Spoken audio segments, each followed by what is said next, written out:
بسم اللہ الرحمن الرحیم۔ ہمارا چینل سبسکرائب کرنا اور نوٹیفیکیشن بیل آن کرنا نہ بھولیے گا تاکہ ہمارا رابطہ برقرار۔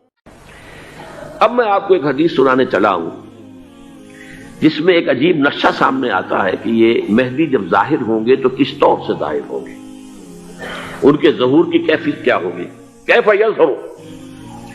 یہ روایت ہے حضرت ام سلمہ سے رضی اللہ تعالی عنہا، حضور کی زوجہ محترمہ ہیں، فرماتی ہیں ام سلمہ عن النبی صلی اللہ علیہ وسلم قال یکون اختلاف عند موت خلیفۃ، موت خلیفۃ۔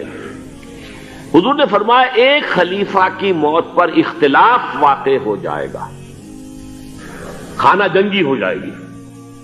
فیخرج رجل من اہل المدینہ حاربا الی مکہ، پھر مدینے کے لوگوں میں سے ایک شخص نکلے گا، بھاگے گا اور جا کر پناہ لے گا اور چھپ جائے گا مکے میں۔ فیاتیہ ناس من اہل مکہ، پھر اس کے پاس آئیں گے اہل مکہ، مکہ کے لوگ، فیخرجونہ، اور اسے نکالیں گے، جہاں وہ چھپے ہوئے ہوں گے وہاں سے نکالیں گے۔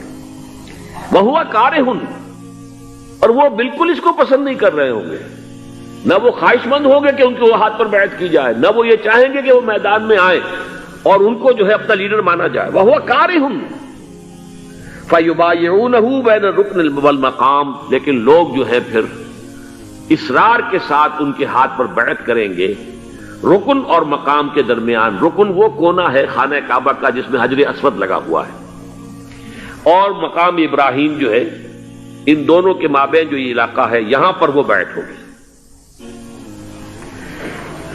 وَيُبْعَثُ إِلَيْهِ بَعْثٌ مِنَ الشَّامِ، ان کے خلاف ایک لشکر بھیجا جائے گا شام سے۔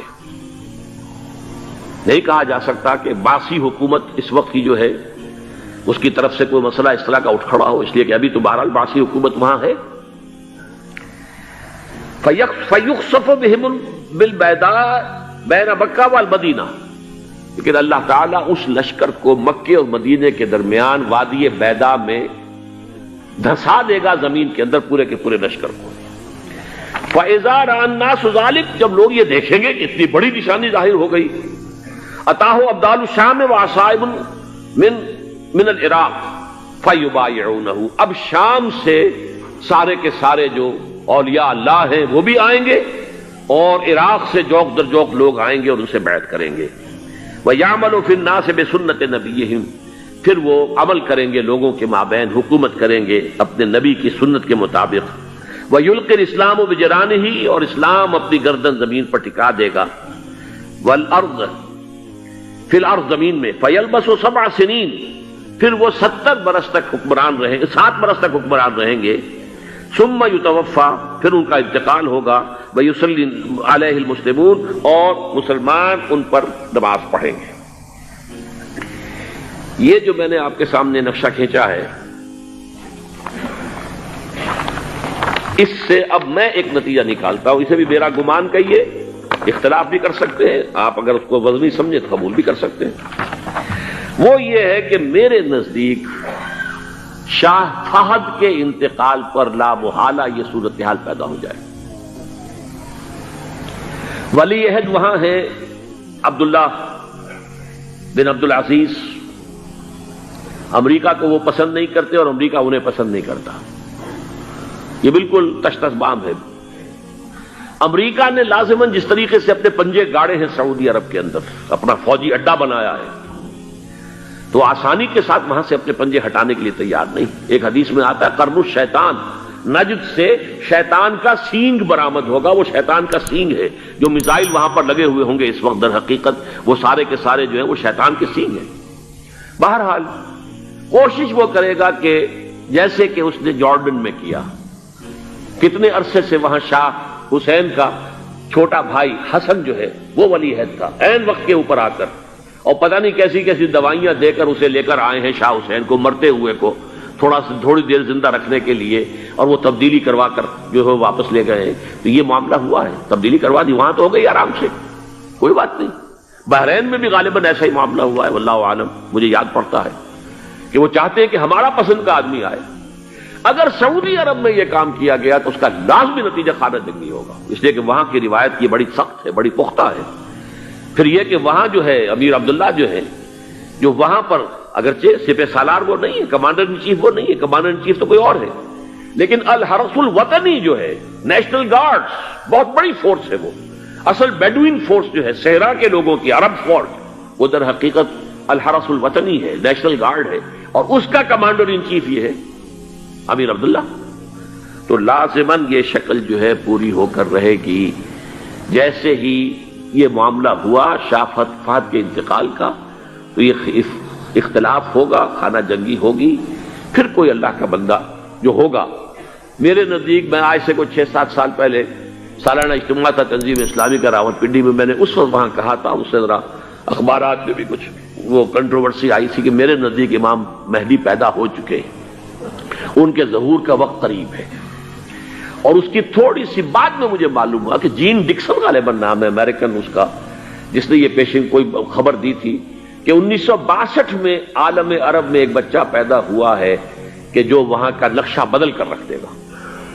یہ جین ڈکسن کی غالباً پیشن گوئی ہے. بہرحال مجھے اس کی پیشن گوئی سے کوئی دلچسپی نہیں ہے. میں تو جو احوال دیکھ رہا ہوں، یعنی اسرائیل کا قائم ہو جانا، اور اس کے بعد اب یروشلم کا مسلمانوں کے ہاتھوں سے نکل جانا، اور اب گویا کہ وہ الملحمۃ العظمیٰ جو ہے تلی کھڑی ہے، کسی بھی وقت جو ہے یہ جو ہے وہ لاوا پھٹ سکتا ہے، آتش فشاں پھٹ سکتا ہے. تو یہ تمام حالات ایسے ہیں کہ جن کی وجہ سے میں سمجھتا ہوں کہ ایک تو جو قرآن مجید کے اشارات میں نے آپ کو بتائے، 14 صدیاں، 14 دن میں چاند کا پورا ہونا، والقمر اذا اتسق، 14 دن میں 14ویں کا چاند. اسی طرح اب یہ 14 صدیوں کے بعد یہ صدی جو 15ویں صدی ہے، یہ در حقیقت ظہور امام مہدی کی صدی ہے. لیکن یہ کہ امام مہدی کی حکومت قائم کرنے کے لیے کون لوگ آئیں گے؟ عرب جو ہیں وہ اندر سے کھوکھلے ہو چکے ہیں. عیاشی نے، دولت نے، پیسے نے، دولت، پیسہ، عیاشی، اس کی وجہ سے کھوکھلے ہو چکے ہیں. یہاں میں آپ کو 2 حدیثیں سنانا چاہتا ہوں.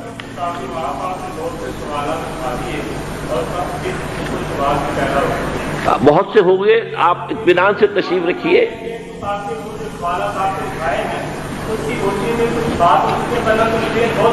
بہت ہوگی، بات ہوگی، آپ اس طرح صبر سے سن لیجئے. میں اب تقریباً اپنی گفتگو کے اختتام تک پہنچ رہا ہوں.